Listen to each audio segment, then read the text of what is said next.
ஜெய் ஸ்ரீராம். என்னோட யூடியூப் பார்க்குறவங்க லைக் பண்ணுங்கள், ஷேர் பண்ணுங்கள், சப்ஸ்கிரைப் பண்ணுங்கள்.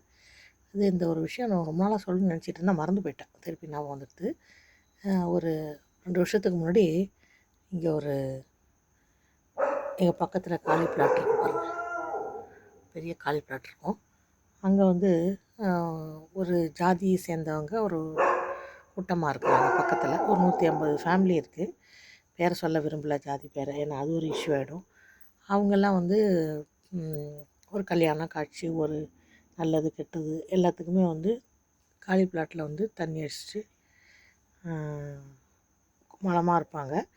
அது இப்போ அடித்தட்டு மக்கள்லேருந்து பணக்காரங்கள்லேருந்து எல்லாருமே இப்போ நல்லது கெட்டதுன்னா உடனே தண்ணி பாட்டி கம்பல்சரிங்கும்போது அது நாங்கள் யாரும் கண்டிக்க மாட்டோம். ஒரு 30-40 வருஷமாக ஒரு இடத்துல இருக்கும்போது தாயா பிள்ளாக பழகிறோங்கும்போது நாங்கள் யாரும் அதை ஒரு பெரிய கண்டுக்கிறது இல்லை. அப்படி இருக்கும்போது எதித்தால ஒரு கான்ஸ்டபிள் பையன் டெனண்ட்டாக இருந்தாப்புல.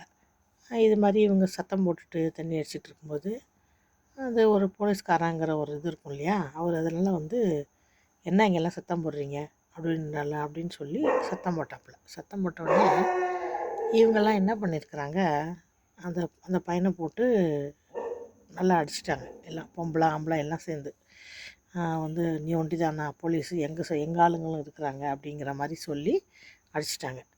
அடிக்கும்போது அந்த வீட்டு ஓனர் அவருக்கு ஒரு 80 இயர்ஸ் இருக்கும். அவரும் இந்த தெருவில் நானும் அவரும் தான் கொஞ்சம் இவங்கள்ட்டெல்லாம் கொஞ்சம் பேசுவோம். கொஞ்சம் நான் மேலே உட்காந்துக்கிட்டு போகும்போது வரும்போது என்ன சமைச்சிட்டியா, வேலைக்கு போயிட்டு வரியா, அப்படிலாம் பேசிகிட்டு இருப்பேன்.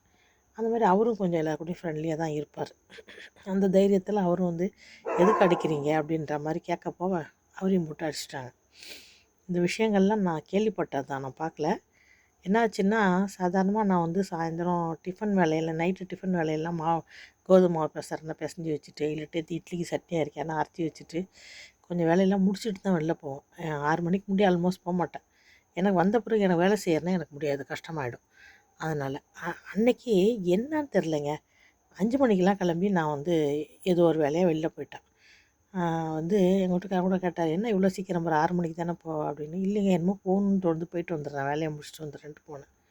அன்றைக்கி இருந்திருந்தேன்னு வச்சிங்க வீட்டில், நான் அந்த சண்டையை தடுக்கிறதுக்கு நானும் வீரவசமாக போய் ஏன்ப்பா அந்த பிள்ளைய போட்டு அடிக்கிறீங்கன்னு கேட்க போய் எனக்கும் 4 அடி விழுந்திருக்கும். ஏதோ ஒரு சக்தி நம்மளை இயக்குது, நம்மளை இந்த மாதிரி அசிங்கப்படக்கூடாது, அவமானப்படக்கூடாதுன்று ஏதோ ஒரு சக்தி என்னை காப்பாற்றிருக்குன்னு தான் நான் நம்புகிறேன். அதனால் முடிஞ்ச வரைக்கும் நம்மளுக்கு தெரிஞ்சு தப்பு செய்யாமல் இருந்தால் போதுங்க. தெரியாமல் நம்ம எவ்வளோ பண்ணுறோம். நான் என்னென்ன பாவம் பண்ணியிருக்கேன்னு எனக்கு என்ன தெரியும். அதனால் அது மாதிரி நம்ம தெரியாமல் பண்ணுற தப்புக்கு நம்ம ஒன்றும் செய்ய முடியாது. தெரிஞ்சு தப்பு பண்ணாமல் இருந்தால் போதுங்க. தெரியாமல் பண்ணுற தப்புக்கு நம்ம கேரண்டி கொடுக்க முடியாது. சமயத்தில் நம்மளை ஏதோ ஒரு இக்கட்லேருந்து நம்மளை காப்பாற்றும். அதுக்கு தான் லைக் பண்ணுங்கள், ஷேர் பண்ணுங்கள், சப்ஸ்கிரைப் பண்ணுங்கள்.